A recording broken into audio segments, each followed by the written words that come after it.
Hey guys, and welcome back to the channel, and today we're gonna be looking at, once again, Warlock, specifically Demonology, something I've been wanting to do for quite a while now. This guide should give you everything you need to get your plus 15 achievement and your curve before the next patch hits. With that said, let's go right into it. But before we do, make sure to check me out on Twitch at www.twitch.tv/Nyalana. I stream almost every day, so come and check me out and have some fun with the homies.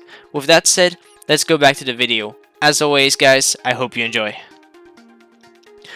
Alright guys, so let's start with talents, starting with first row.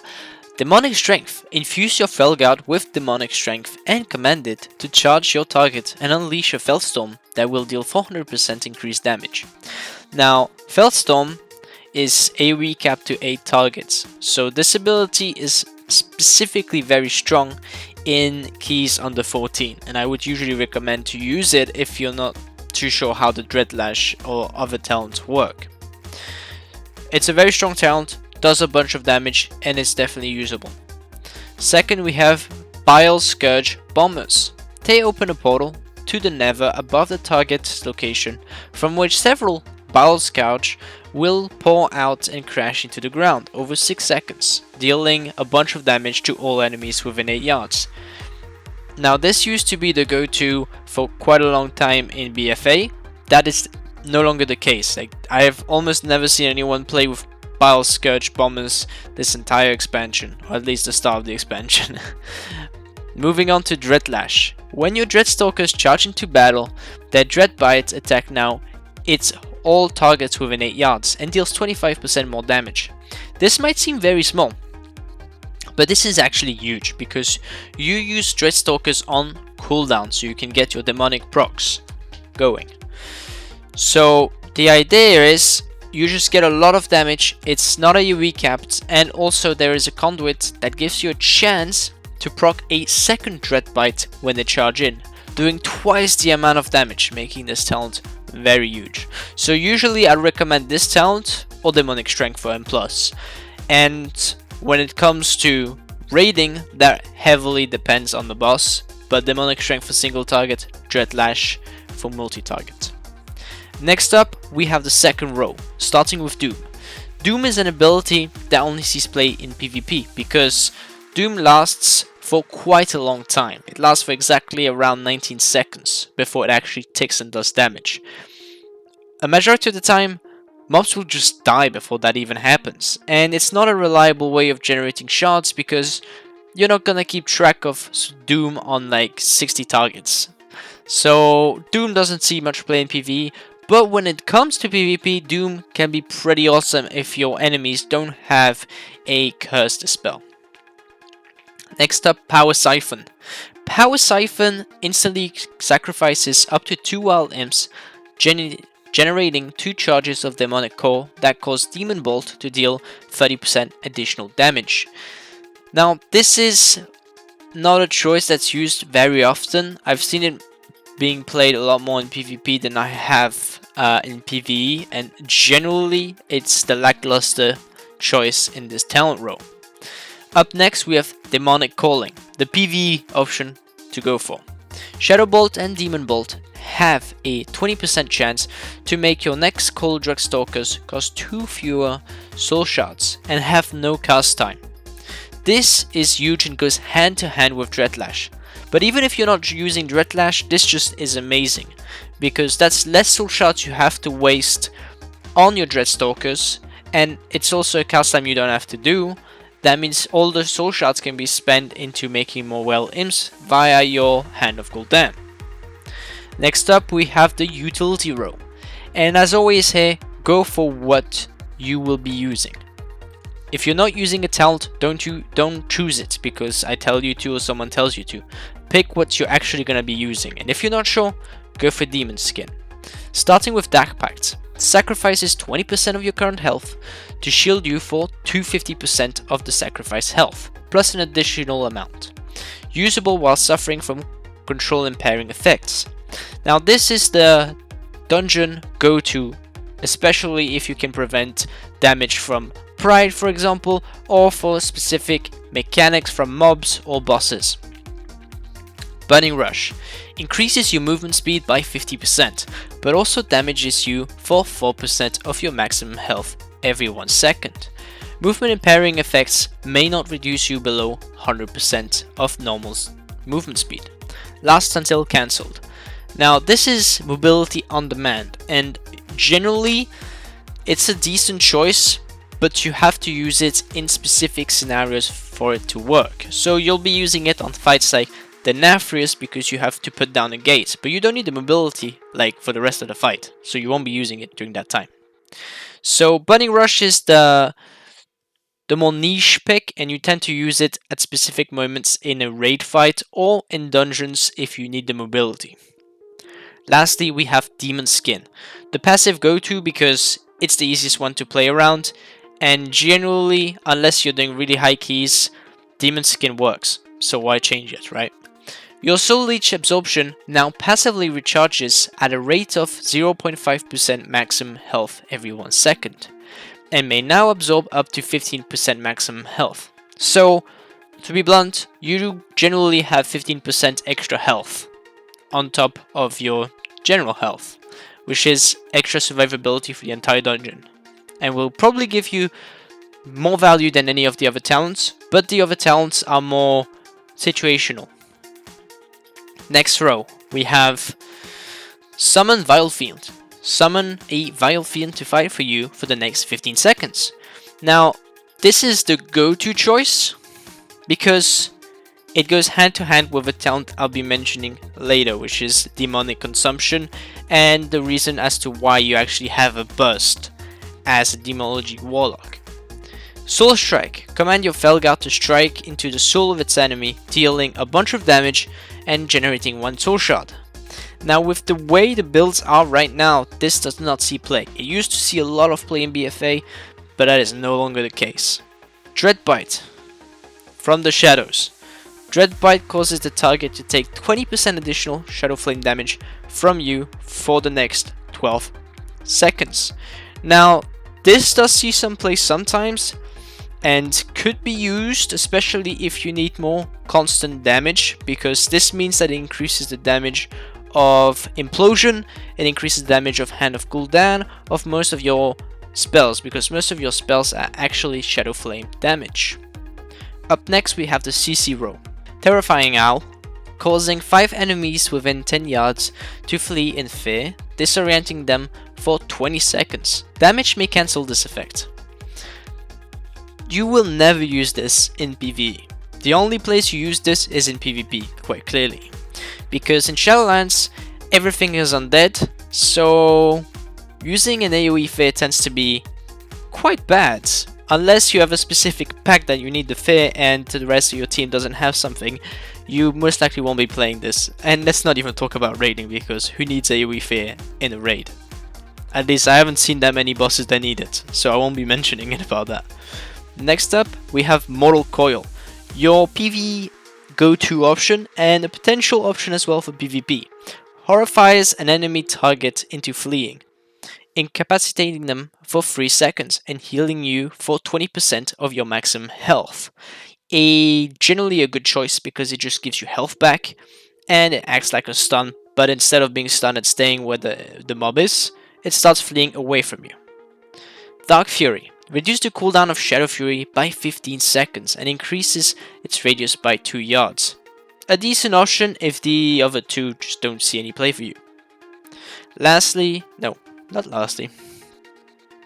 up, we have Grimoire Felguard. Grimoire Felguard is your currently go-to option because it summons a Felguard who attacks the target for 17 seconds. That deals a bunch more damage, 25% more damage than your usual pet. And it also stuns when you call him. And it goes perfectly hand to hand with Demonic Consumption, which as I assure you, we're gonna get to in a second. Next up, we have Inner Demons. You passively summon while imps to fight for you.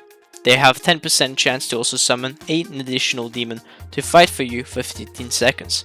It just doesn't see play anyway. Nowhere where you look, it's just not useful. Soul Conduit doesn't see play either. Every soul shard you spend has a 15% chance to be refunded. It just doesn't see play at the moment. There's no builds around it. And if there are, they're probably meme builds. Maybe we'll see something new in the next patch. Lastly, the last row, and I'll only be mentioning one talent because the other two are completely useless for us right now, is demonic consumption. Your demon commander now drains 15% of the life from your demon servants to empower himself. So that is why sometimes you just see a Demonology Warlock pumping some insane single target damage. And this is how it works. Anyway, that was it for talents. Let's talk builds next. Alright guys, so now let's have a look at builds. Now, Demonology Warlock is quite disappointing when it comes to build because generally speaking in the current meta there are only 2 builds and the only difference between them is 1 talent, and that's for single target raiding compared to just AoE in general. So on the first row, when it comes to usual build for AoE and for Mythic Plus, you'll always go Dreadlash. Unless if it's tyrannical, you can go Demonic Strength. Demonic Strength is more single target, so the build would look something more like this, including so this is how the build looks for just M+ in general. As for when it comes to single target, you change for Demonic Strength because it gives you more single target damage, and you're also going to be using more single target related conduits for those bosses. As for the rest, there's not really any options to do more damage in single target or in multi-target. There's nothing different because you always do a lot of priority damage anyway as Demonology because of how your burst works and relates around you playing your summon tyrant, as opposed to having an actual spell that does a bunch of overall AoE damage. So yeah, this is overall just the best choice, and you can switch in between these two. That's about it. It's pretty disappointing when you compare it to other specs like Shadow Priest, like even Warlock has a few more builds, Destro has a lot of builds. Demo gets the short hand when it comes to this, but overall, Demo is a lot of fun, so it's definitely worth having a try. Next up, let's talk Legendaries. Now, Demonology Warlock really makes a comeback with Legendaries as there's a lot of options and you swap it around a lot, especially if you do Mythic raiding. A lot of people play with Legendaries you wouldn't tend to play with, and I think that just makes the spec a lot more exciting. Anyway, the most used one for Demonology overall is Wilfred's Sigil of Superior Summoning. Every soul shard you spend reduces the cooldown of Summon Tyrant by 1.5 seconds, which is just pretty huge overall, and this is the reason as to why you play that, because you wanna get as many tyrants, hopefully like 1 per minute roughly, so you can get 1 tyrant with your trinkets and with your Grimoire Felguard, put them together, get big damage, and then have a smaller tyrant every minute that does moderate damage but still keeps you on the meters. Another decent option, Relic of Demonic Synergy. Now, this one is always the boring option, but sometimes it can be good for dungeons. Still though, I tend to think Wilfred is better, but it can see play for sure, and if you don't have the spare Soul Ash to make Wilfred, then Relic is definitely viable as well. Just a bit under Wilfred in my opinion, overall. Next we have Implosive Potential. Implosion grants 1% haste for 12 seconds for each imp exploded. When this damages at least 3 targets, instead gain 5% per imp. Now the reason as to why this even sees play is because there's a boss like SLG. Now I'm not really gonna go into specific bosses, but I thought this legendary was very interesting to have a look at because it's a legendary that doesn't see any play whatsoever aside for that specific boss, a boss that everyone hates by the way. And it's just fun to see that even the legendaries that are generally not good see some play as well outside of just memeing and actually used for top logs and things like that. Next up we have Grim Inquisitor's Dread Calling. Now this is the last one I'll be mentioning, and this one sees play in mostly dungeons, but can see play as well on some fights in raiding. Each soul shard spent on Hand of Gul'dan increases the damage of your next call, Dreadstalkers, by 4%. Dreadstalkers does a lot of damage, and when paired with the Conduits and the talent, Dreadstalkers, do a lot of damage. So this is why this legendary sees sometimes some play and is a very interesting build, and I would recommend you play it if you have some spare soul ash and some patience on how it works. Alright, so next let's talk a bit about stats. Now, just like in all my other guides, item level is what you're going for. You want item level, you want intellect, so you always go for the highest item level item you can. Of course, if it's a really small upgrade, then you can consider the secondary stats as well. And when it comes to secondary stats, the order is haste, followed by mastery / crit, because they have roughly the same value, so you want a bit of both. Followed by lastly versatility, which is, it's good to have a little bit of it, but it's just like pointless in damage. So generally just go for haste, heavy haste items with some mastery or crit preferably. Alright, so let's have a quick look at your best installed Covenant. Now, to no surprise, I think for most people, is the best Covenant overall is gonna be once again Night Fae, but some people also decide to go for Necrolord when it comes to Demonology, and generally speaking it's not a terrible choice. Although Night Fae does get a little bit more value, it's a very close call. So those are your two choices. As for Soulbinds, when it comes to Night Fae, you have two choices generally speaking. You have Naya or you have Dreamweaver. Now Dreamweaver for M+ tends to be the main pick, as opposed to Naya, who tends to be the overall best choice for most single target raid fights, and overall for most of the fights, even the ones that have AoE. As for Necrolords, you'll want to run Bonesmith in general. Alright, next up we have Conduits, starting with Endurance Conduits first. Resolute Barrier. Attacks received that deal at least 5% of your health decrease unending resolve cooldown by 10 seconds.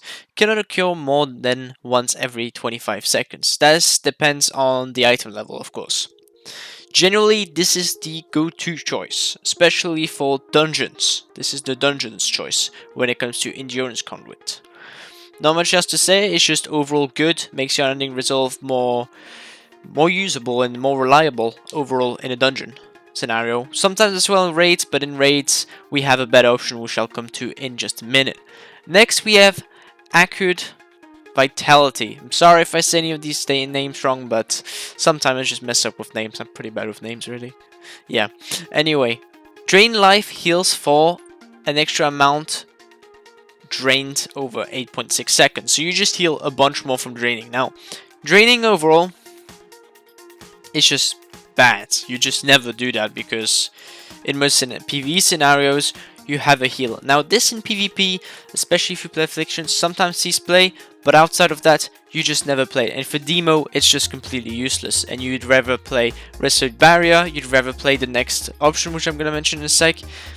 Overall this one is the one that's not used when it comes to Demonology Warlocks. The next one is Diabolic Bloodstone. Anyone that consumes your health stones infuses you with 14% leech for 6 seconds. 14% varies depending on the item level, of course. So this just overall in raid is amazing because you have a certain amount of players. So let's take Mythic, you have 20 players. Well, a lot of people will be using Healthstone during a fight, so that just gives you an extra amount of healing for mechanics and things, because people will be using your health stones when they need it, and usually when they need it is when you need healing as well. So the 14% leech is pretty huge and overall sees a lot of play in raiding. Next we have Finesse, starting with Kilrock's Cunning. Your Eye of Kilrock is no longer stealthed and can now place your demonic circle. You must be within line of sight of the Eye of Kilrock to place a demonic circle. The movement speed of your Eye of Kilrog is increased by 150%, depending on eye level. Now, this one, to be completely honest with you, unless for some niche plays, it's completely worthless, and you just never play with it. Nothing else to say about this one. Next up we have Shade of Terror. Your Fey effects can withstand 125% more damage before breaking. Once again, reliant on item level, how much the percentage, etc. This is the PvP go-to for every single Warlock spec, including Demonology. That said, the next one sees play in every type of content. Demonic Momentum. Demonic Circle Teleport increases movement speed by 42% for 5 seconds. The 42% bit, once again, item level related, but overall it gives you a bunch of movement speed, and Warlock lacks mobility.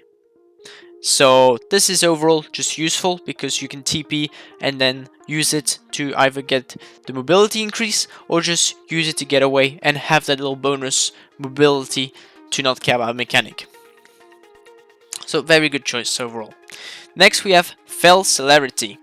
The cooldown of Fell Domination, which allows you to summon your pet without the cost of a soul shard and with a very small cast time. I think it's 0.5 seconds. Don't quote me on that, but I'm pretty sure it is. So you reduce the cooldown of Fell Domination by a third. Now this sees play sometimes in dungeons, although it's quite rare, because you can get a lot of utility from pets. But Demonology Warlock is different in the sense that you will always be running Ravguard, especially that it actually can kick now, unlike in BFA where sometimes in some bosses, like Shrine of Storm for example, you had to switch to your kick pet.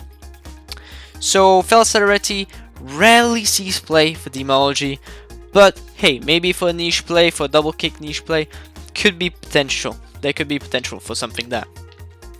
Next, Potency, which is technically the most important one overall. Firstly, we have the 4 different Covenant available ones. Just don't use them. They're not good. They don't serve to anything because most of the Covenant abilities are not useful at all with the Potency Conduit attached to them. And technically you choose the Covenants based on Soulbinds a lot more than the abilities when it comes to Warlock. Next we have Born of Blood. Hand of Gul'dan has a percentage chance to generate a Charge of Demonic Core. Charge of Demonic Core allows you to cast your Demon Bolt to generate 2 soul shards instantly instead of having to cast it, which is very useful, and Born of Blood for M+ is usually a go-to pick. So pretty good one, mostly for M+ though, you don't see it that much when it comes in raiding, because in raiding it's usually, you set up for that big tyrant and that's it. While in dungeons there are some other plays you can do out there around stalkers and things like that.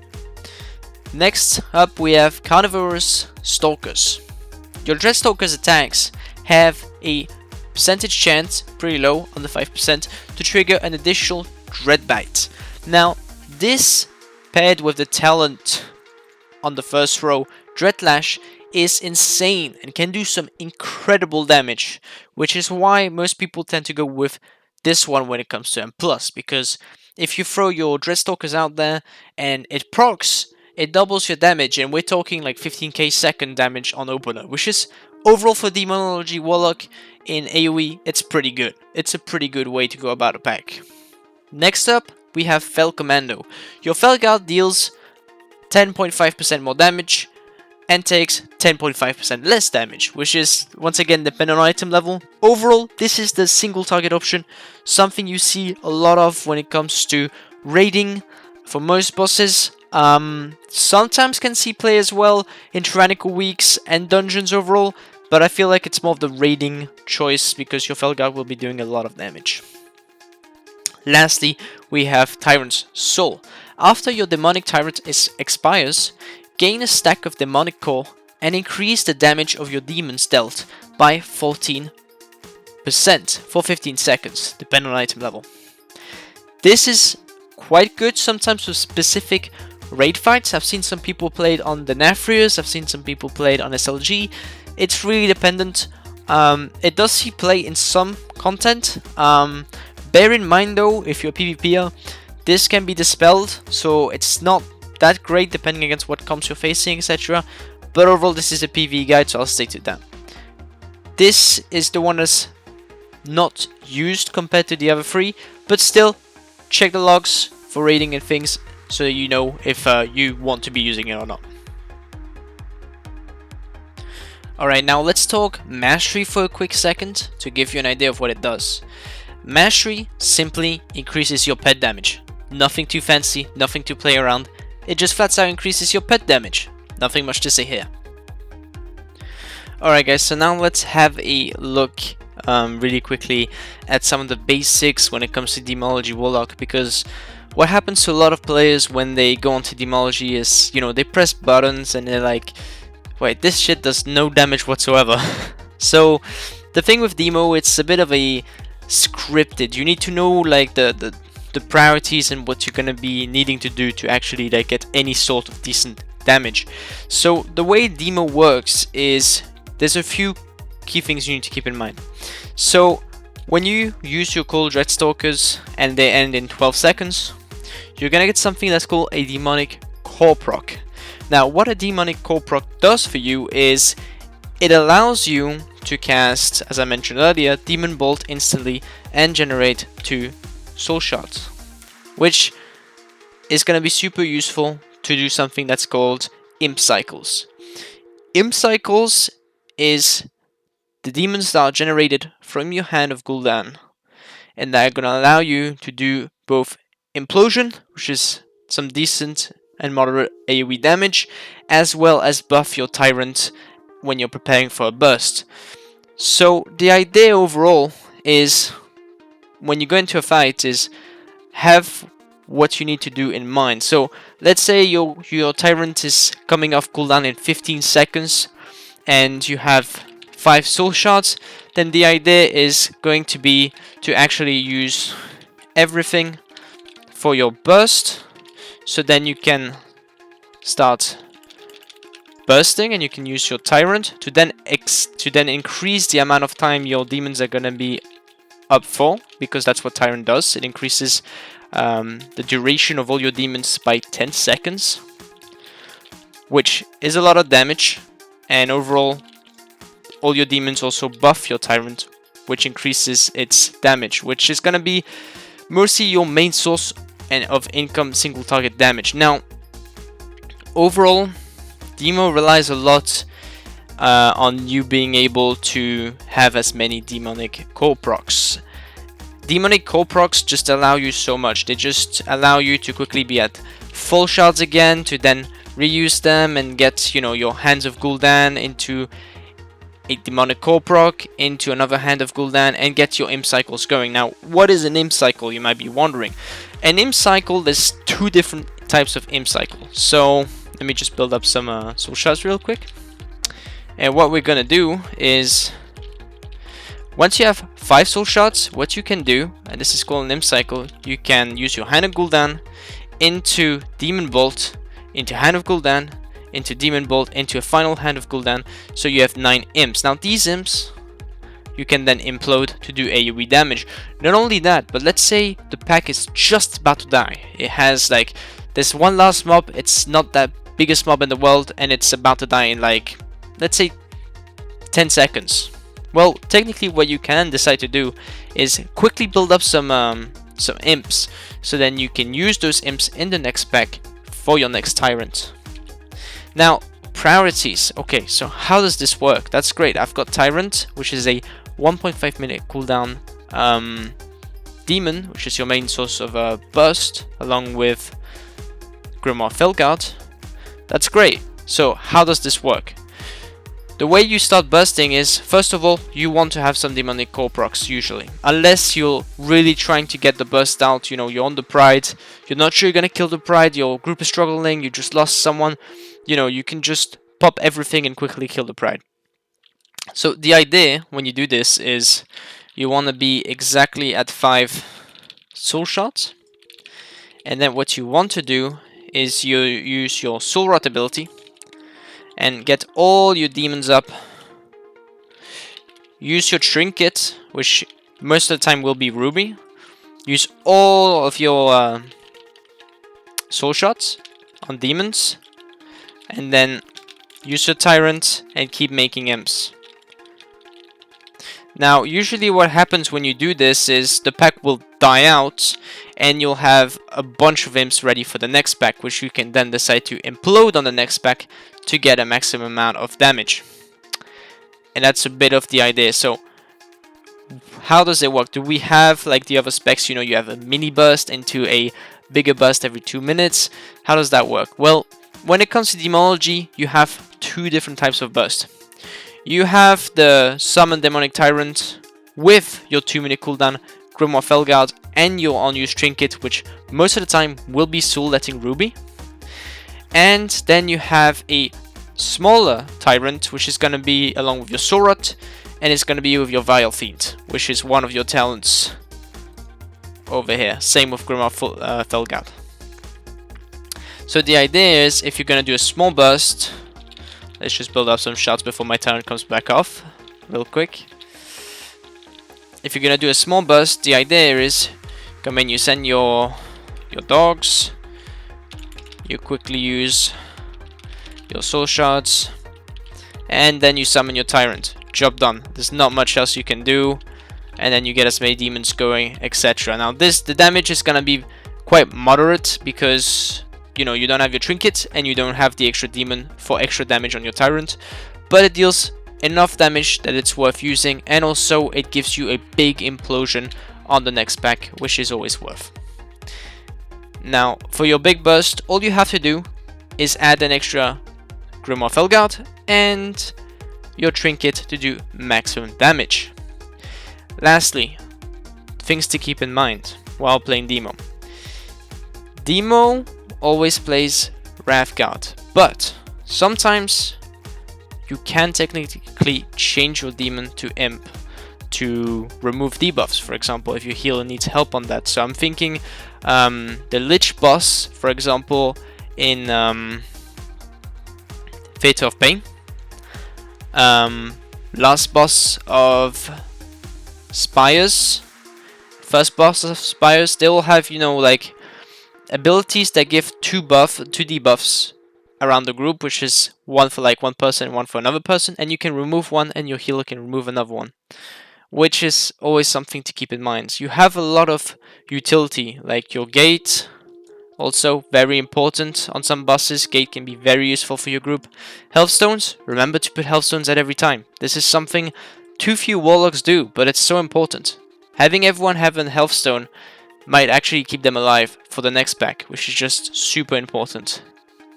And lastly, pet management. So let's say, for example, you have bolstering going on, or you have raging. Well, you have to kill those mobs quicker because it has raging and your tank might die from it. Or if it's bolstering, that mob is at 100% HP, this one is at 50%. You have to go for the 100% one so it doesn't get bolstered, most of the time at least. Sometimes that changes, but still something to keep in mind.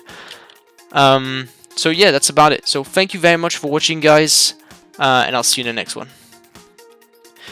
Alright guys, I think I've been going on for long enough. Anyway, if you enjoy my content, my videos, just make sure to sub, like, and hit that bell button, as it will really help out the channel grow. Anyway guys, thanks for watching, and we'll see you in the next one.